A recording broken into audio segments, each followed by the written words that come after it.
मागच्या काही व्हिडिओज पासून मी तुम्हाला सांगत आलोय की आपण हिंदी चॅनल चालू करतोय। मी खाली डिस्क्रिप्शन मध्ये आपल्या हिंदी चॅनलची लिंक दिली आहे, त्यावरती क्लिक करून सबस्क्राइब करायला विसरू नका। आणि लक्षात ठेवा बॉस, मी एकटा काही करू शकणार नाही जर तुम्ही माझी साथ नाही दिली तर मेरी बाबडीज सब्सक्राइब करो क्योंकि पहला वीडियो धपाक से जल्दी आने वाला है।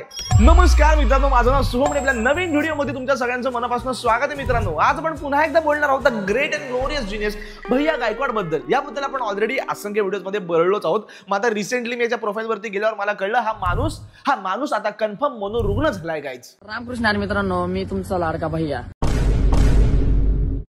चल भाई चल, निकल ले भाई निकल। याला त्याला फोन लावू भैया गायकवाड बोलतो तो किंग मेकर उपाध्यक्ष येवला।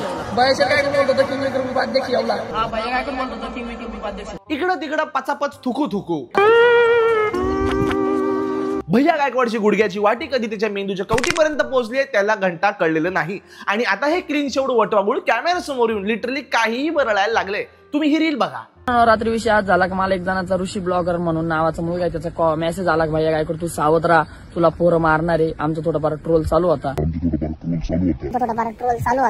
थोडाफार ट्रोल चालू होता म्हणजे नेमकं काय चालू होता हे आज ताब्यात कळलेलं नाहीये। मागच्या 4-5 वर्षांपासून रील स्टार वाले मला ट्रोल मारला, मला ट्रोल दगड आहे ट्रोल असा फेकून ट्रोल मारणं काय असते चिंदी आयटम। मित्रांनो खाली त्याचा फोटो देतो, तिथं जमवा का तुम्ही, त्यांनी मला ट्रोल केला आणि मारायच्या धमक्या वगैरे दिल्या होत्या। या लेकरने या रील मध्ये पुढे बोलत असताना माझ्या लक्षात आलं बँडेज वर बँडेज लावली हो। अशा याच्या कोणत्या जखमा आहेत ज्याच्या बँडेजला पण बँडेजची गरज आहे। एवढे घाव तर माझ्या हृदयावर पण नाही झाले जेवढ्याच्या चेहऱ्यावर केलेत लोकांनी।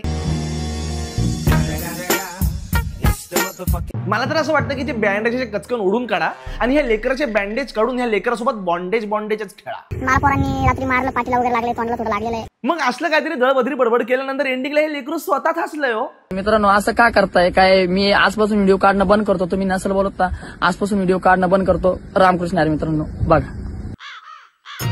बेटा मन में लड्डू फूटा।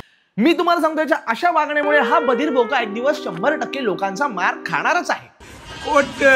खोट बोलायचं नाही। हा सगळा मारामारीचा मॅटर ऍक्च्युली चालू झाला हॉटेल भाग्यश्री पासून, ज्यांना लोक आली आणि भस्कन येऊन मारून गेली। तुम्हाला मी सांगतो, ती बिचारा माणूस आपल्या जखमा घेऊन हॉस्पिटलमध्ये होतं। हे युट्यूब मीडिया एवढी पिसाळलेली वल्चर आहे, मी तुम्हाला सांगतो। हॉटेल भाग्यश्री सतत चर्चेत असतं, मात्र आज एका वेगळ्या कारणाने चर्चेत झाली। नेमकं काय घडलंय आपण पाहू। अहो कसली गिधड आहे, ते माणसं त्याच्या जखमा घेऊन असं विबळत बसलाय नाही, त्याला पण प्रश्न उत्तर विचारतायत। एक तर रिपोर्टर विचारत होता की ज्यांनी तुम्हाला मारलं येऊन त्याचा हेतू काय होता, काय म्हणजे नेमका त्यांचा कुठल्या हेतूने तुमच्याशी त्यांनी वर्तवणूक। विचार करावा। माणसाने काही तासांपूर्वी आडझोड मार खाल्लाय, याला गाडीनं फरफटत नेलंय। एक रिपोर्टर हा माणूस जखमावून बसलाय, त्याला जाऊन विचारतो तुमचा हेतू काय होता। मी तर म्हणतो या भाऊंचं एक दिवशी डोकंच फिरलं पाहिजे बोकडांच्या ऐवजी। मी तर म्हणतो यांनाच घ्या एका दिवशी खाटकन। लोक पण या मॅटर मध्ये म्हणायला लागले की हॉटेल भाग्यश्रीचा मॅटर सॉल्व्ह करायला भैया गायकवाडने मध्यस्थी करावी। भैया गायकवाड मध्ये मध्ये अचानक भाईने चांगली कामं पण करतो।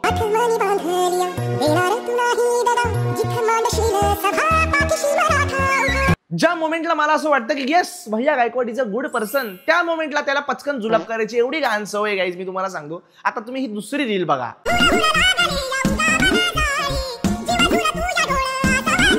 कोणतरी गिरणीवाला फाटकन मार खाऊन तोंडाला पीठ लावून रस्त्यावर बसून असले काहीतरी खायचे व्हिडिओज बनवतो। आणि हे कोणते हावभाव आहेत अरे। याला ना काहीच कोणता तरी वेगळा रोग झालाय। असा रोग आहे की ज्याचा संशोधनात अजून झालेला नाहीये, तर त्या रोगाचा इलाज कुठून आणायचा? लिम्फोसार्कोमा ऑफ द इंटेस्टाइन्स। अहो हा पोरगा मेंदूत पांगळा झालाय, मी तुम्हाला सांगतो। हा हाईप घ्यायला मध्ये मध्ये काही पण चाळे करतोय। अरे ह्या व्हिडिओचा नेमका काय मेसेज होता आय डोंट नो, आणि जरी काही मेसेज अरे पद्धत नाहीये। आणि ते कसं खातोय लकवे तोडत। त्या वडापावला पण क्यू आली असेल की झक मारल्याने वडापाव म्हणून जन्म घेतला। आणि काय ते हावभाव, ते कुठं कुठं पीठ लावलंय, असं का वागतो भैया तू? हा मध्ये तसं हाईप घ्यायला करतो। मग काही लोकांचं चालू होतं गरीबाचं पोरग। अरे बाबा असं थोडी असतंय गरीबाचं पोरग म्हणून काही करून डोक्यावर घ्याल का तुम्ही? मराठी माणसाला सध्या अरे असे खूप मराठी कलाकार आहेत ज्यांना आपल्या स्वतःची गरज आहे, तिथं द्या। हे काय तोंडाला पीठ मारून असं खाते काहीतरी दळबद्री नाही बघत मला असलं काहीतरी। हम रोज 50 नए मरीज देख रहे हैं, महीने में करीब 1000। भैयाचा अजून एक विषय, भैया स्वतःचा PR स्वतः करतो। आय नो की काही क्रिएटर्स पण असं करतात।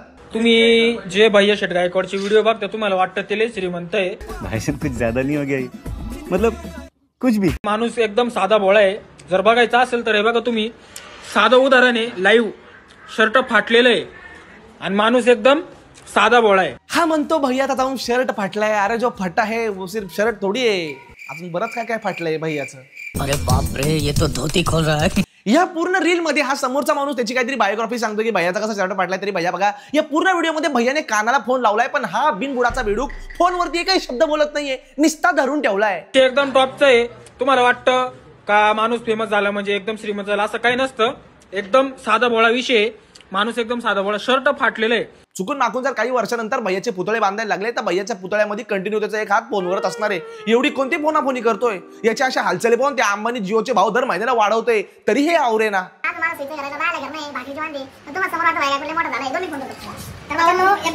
साधा बोळ आहे, शर्ट तुम्हाला लाईव्ह दाखवले फाटलेलं आहे, तर असं नका समजू का माणूस नंतर भैया रील मध्ये असंच म्हणलंय की मी माझं शर्ट शिवून परत वापरेल.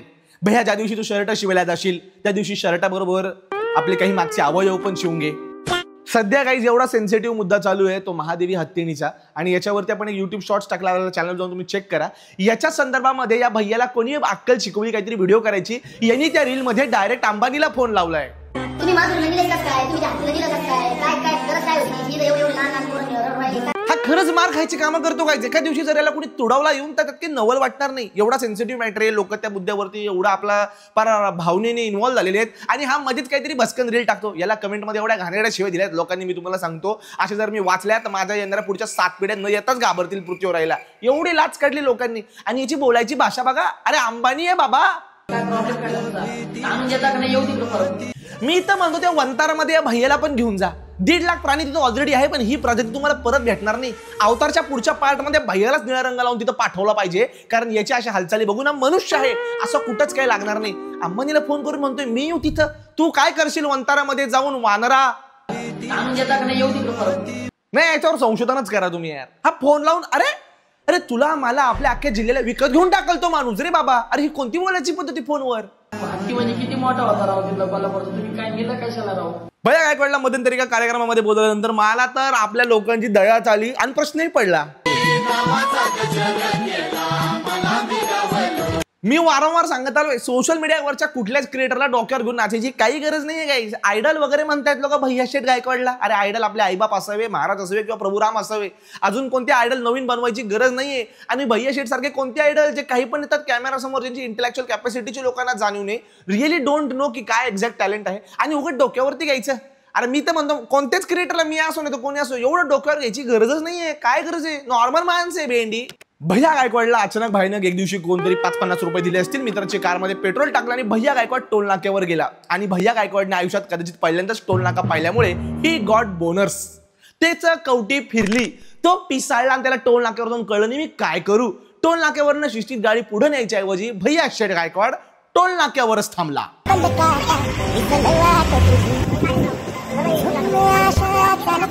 आणि मग ह्या रीलच्या कॅप्शन मध्ये त्यांनी लिहिले की स्वतः भैया शेठ गायकवाड. एवढे मोठे मोठे माणसं मी तुम्हाला सांगतो, अमेरिका, रशिया, बीजेच्या राष्ट्राध्यक्षांमध्ये एवढा कॉन्फिडन्स स्वतःला स्वतः म्हणून संबोधित करतील, पण भैया गायकवाडचा सेल्फ कॉन्फिडन्स लोकांनी दिलेल्या या सगळ्या फॅन फॉलोईंगमुळे पूर्ण पिसाळल्यागत झालाय. ह्या रीलच्या सुरुवातीला जी गाडी ऑलरेडी टोल नाक्यावरनं पुढे चालली आहे तिलाच पुढे जायचा सल्ला हा बिनबुडाचा बेडूक देतोय. याची नसलेली दाढी उपटाविषयी वाटते मला. मग पुढे रील मध्ये काहीतरी नॉनसेन्स हरकती त्यांनी केल्या. मी म्हणतो गावातल्या पोरांना याच्याकडे शीत व्हायला तरी पाठवा, याला कामाला लावा, याला रिकामं सोडू नका. हा टोल नाक्यावर जाऊन पुढे जाणाऱ्या गाडीला जा म्हणतो, मदत नसलेल्या लोकांची जाऊन मदत करतो, कोणालाही फोन लावतो, काही करायला लावतो. हा मी तुम्हाला सांगतो, मी पुढचा पार्ट ना याच्यावरती एखादा अपरिचितचा पार्ट बनवलो.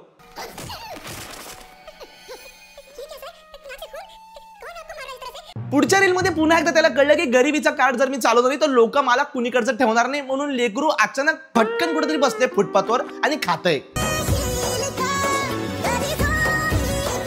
अरे बाबा उभा राहून खा, माझ्याकडे जर नसेल जागा बसायला मी उभा राहून खाईल, पण फुटपाथवर तुला बसूनच का खायचंय? आणि याला प्रत्येक वेळेस खाताना कोणता अदृश्य माणूस हात देऊन जातो?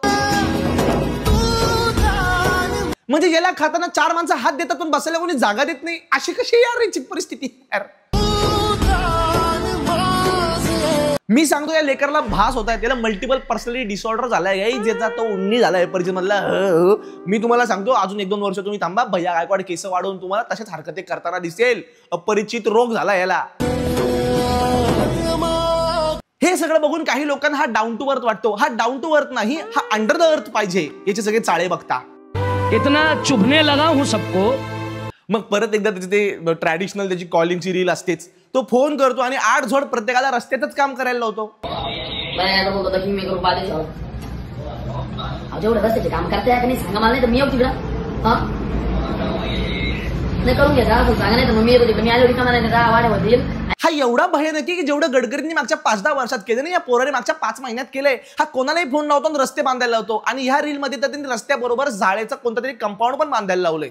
हा ते तेवढं ते रोडचं काम करणार आहे का नाही, ते परत ते शाळेचं ते कंपाऊंडचं काम राहिलंय, ती पोरं किती पुढे मारू राहिले, काय आहे का नाही तिथं. हा कोणता कॉन्ट्रॅक्टर जो म्युन्सिपालिटीपासून जिल्हा परिषदच्या शाळेपर्यंत सगळे कॉन्ट्रॅक्ट एकच घेतोय, रस्त्यापासून कंपाऊंड पर्यंत. अरे भैया शेठ गायकवाड निदान खोट्या रीलमध्ये तरी थोडीशी मेहनत लावा. ChatGPT तरी कर, ते तरी तुला सांगतील. मला ना कधी कचकन ओढायची इच्छा होती. मी असं व्हायलेंट नाही गाईस, पण होऊन जातो मी. मला असं वाटायची चेन कचकन ओढली बाई, मी कसं कसं कंट्रोल करतो, माझ्या बीपीच्या गोळ्या घ्यायला लागतात. याला तर हे पण कळत नाही की ज्या लोकांनी याची रीलमध्ये लाच काढली, हा त्या पण रील पोस्ट फक्त स्वतःचं नाव. अरे अर्थ तर बघ काय बोललेत. तुला भैया गायकवाड कसं काय माहित झाला का? तुम्ही रिकामा आहे भाऊ. एवढे मोठे कांगणे सर चांगला सल्ला देताय लोकांना, याची लाच काढता येईल ते बी टाकून दिलं, खाली स्वतः पण लिहिले भैया शेठ गायकवाड. अरे भैया शाळेत जाओ यार तुम्ही यार. आणि मग हे सगळं चालू असताना अचानक एक लेजेंडरी कोलॅब झाला. द चेंगळे बोली कू मीट्स दिस भैया गायकवाड. आणि मग मी तुम्हाला सांगतो ना, भूतोना भविष्यती असा क्षण जो आहे हा या पृथ्वीच्या भूतलावरती घडला. इतिहासामध्ये याचा एक खूप मोठा उल्लेख केला जाईल गाईस. त्या रील मध्ये दोघ जण काय बरळले मला घंटा नाही कळलं. ओपनिंगला नाही आले मग चांगला भाई सांगा. एक तर ना याला बघितलं ना चेंगळ्याला की मला अचानक कोणतरी मोठ्या माणसाची आठवण येते आणि मला हसू पण कंट्रोल नाही होत, माहिती आहे का. मित्रांनो तुम्ही नाही आलो पण आम्ही आलोय. चांगल्या बोले काय बोलले काय यांच्या काहीच मेंदूला लकवे पडलेत मी तुम्हाला सांगतो. आणि आपल्या लोकांच्या पण डोक्याला. एका रील मध्ये भैया गायकवाड परत कोणाच तरी गाडीमध्ये बसतो. अचानक कोणीतरी त्याच्याकडे काहीतरी मागायला येतं. आगे स्क्रिप्टेड ऑब्विसली. हा अंगातला सोन आणि मोबाईल काढून देतो. ज्यांना काय असेल दोन दिवस जेवण नाही राहू. खरंच हो ज्यांना हो खरंच जाऊ द्या. या सोनं घ्या आपलं एक फोन घ्या तुम्हाला बरं राहील भाऊ पोराला खेळायला. तर मी तुम्हाला सांगतो वरती कर्णाला पण अटॅक येतील. अरे बापरे याचं काय चाललंय. नशीब माझं की रतन टाटांची नीचे कधी परिचय नाही झाला, तर रतन टाटांना पण वाटलं असेल बापरे मेरा तो डोनेशन कम पड गया भाई. ह्या रील मध्ये एकाची मोबाईल आणि अंगावरचं सोनं देऊन मदत केल्यानंतर लोकांनाच गेम खेळायचा सल्ला देतो. आणि गेम खेळायला मोबाईलच नाही, आता तर कशावर खेळशील गेम. मी तो गेम खेळून लगेच पैसे कमवतो किती मोठे. टाको बरं कसं लवकर जायचं आणि व्हिडिओ पाहायच्या आधी. मग भैया गायकवाडला मध्येच काहीतरी क्रिएटिव्हिटीची पण झटकेत असतात गाईस. त्याला कोणतरी आवरा. हा मध्येच काहीतरी स्क्रिप्टेड इमोशनल रील करायचा प्रयत्न करतो. तुम्ही ही रील बघा. या रील मध्ये याला मृत्यूदंड झालेला आहे.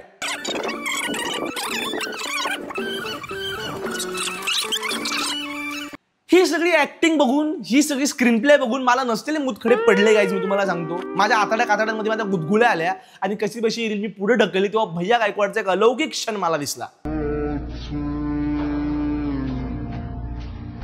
अरे त्याला लिटरली शिडीवर झोपवलाय रे. अरे थोडी काही लाकडं, अरे शिडी दिसते वरती, याला शिडीवरच झोपवलाय. आणि जी अंतयात्रा शिडी सकटच काढली. अरे हे कोणती रायटिंग, ही कोणती रील, कोणती कॉन्सेप्ट आहे यार. गाईज मी अजून लय बोलू शकतो, पण मी जर अजून काय बोललो नाही तर परदेशामध्ये गाईज मी आजारी बिजारी पडल. इथं घरदार पण नाही सांभाळायला की आई बाई जवळ घेईल. तुम्हाला हा व्हिडिओ कसा वाटला मला कमेंट सेक्शन मध्ये सांगा. आणि हिंदी चॅनलला सबस्क्राईब करायला विसरू नका. भेटूयात पुढच्या व्हिडिओमध्ये. टिल देन काळजी घ्या, पाणी प्या, शिशू करा, मस्त खुश राहा.